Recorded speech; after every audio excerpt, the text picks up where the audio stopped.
is Wells's Amateur Aquariums. I am Joshua Wells, and for you that have subscribed to me already, obviously I haven't made any videos recently because there's a bunch of stuff going on in my life. As a teacher, there's a lot of stressors going on with COVID-19. As a pet owner, I have added a new member to my family, my Corgi Sirius. He will now be one of my co-hosts. Hey Sirius, look over here. Look at the camera. He'll be one of my co-hosts in some of my videos, so expect to see him around when I post. Today, we're gonna primarily focus on my 10-gallon tank. My last video that I posted about 4 months ago was all about this guy and getting it planted, the process we went through to set it up. Well, hi buddy.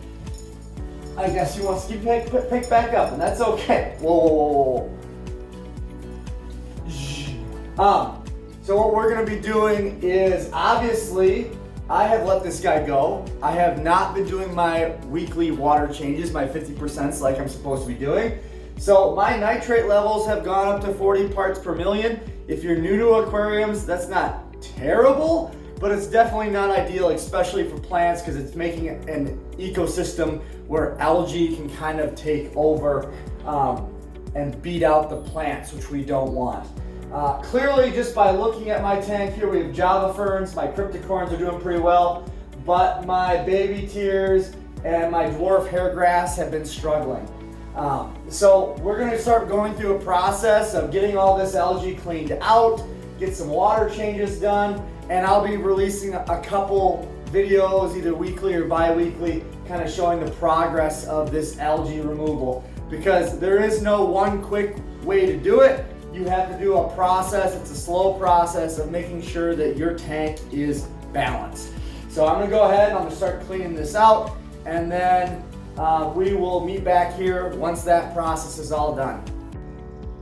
So we have going on in this tank right now, like I mentioned before, we have a lot of green algae and a lot of spot algae going on. So we're just gonna start by cleaning the glass off so we can kind of better see what the damage is going on in this tank. So we're gonna do a time lapse, and then we'll come back and I'll kind of talk about our next steps going forward.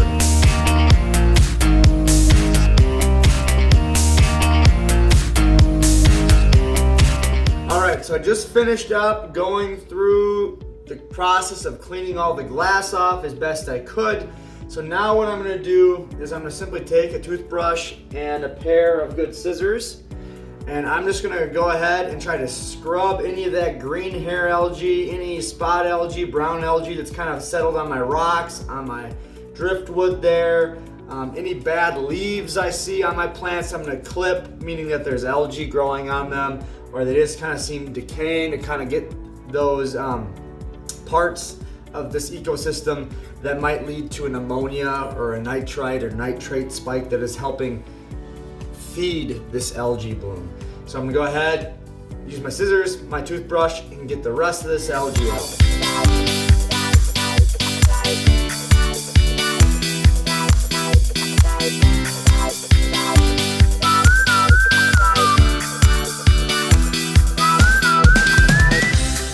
Alright, so I just kind of finished getting the last bit of green hair algae that I saw. I clipped all the dead or dying leaves from each of my plants, and that should help kind of limit the boost in ammonia and nitrates that we don't want. So I'm gonna go ahead, I'm gonna do about a 60% water change to get some fresh water. With this tank, I do use reverse osmosis water, so I'm starting completely, basically clean slate, distilled water, and then I add in some Equilibrium, which is a product by Chem that puts those necessary nutrients back in. So we're gonna go ahead and siphon that off, and then we'll come back in a moment.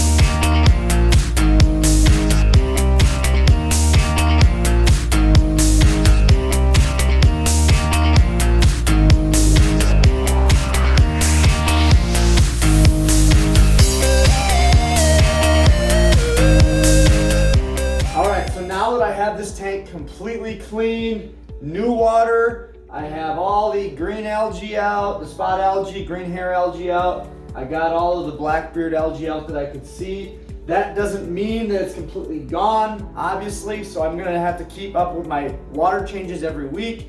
And I also gotta think about balancing my tank, which I've been talking about throughout this video. The three main things we need to look at to balance a tank are light, our nutrients, and our CO2. This is a low-tech tank, which means I'm not injecting CO2, and none of the plants in here are high CO2 needed or needs. So I'm not too worried about my CO2 levels. The main thing I'm looking for is light and my nutrients. If I have too many nutrients and not enough light, then my plants are gonna get outcompeted by the algae. So I need to find that sweet point, that sweet spot where my light is low enough, where the plants are uptaking the nutrients there, but there's also enough nutrients that they can survive. So over the next couple weeks with this series, I'm gonna be playing around with the nutrient level, the light parameters, to see what we need to do to balance my tank, to get rid of that algae permanently and help my plants grow. If you are not currently a subscriber for Wells' Amateur Aquariums, please hit that subscribe button that is going to pop up below. Hit that bell for notifications, and then always hit that like, that thumbs up button to help me out, to tell me, hey, let's keep making more videos. All right, that's all I got. We'll see you later, YouTube.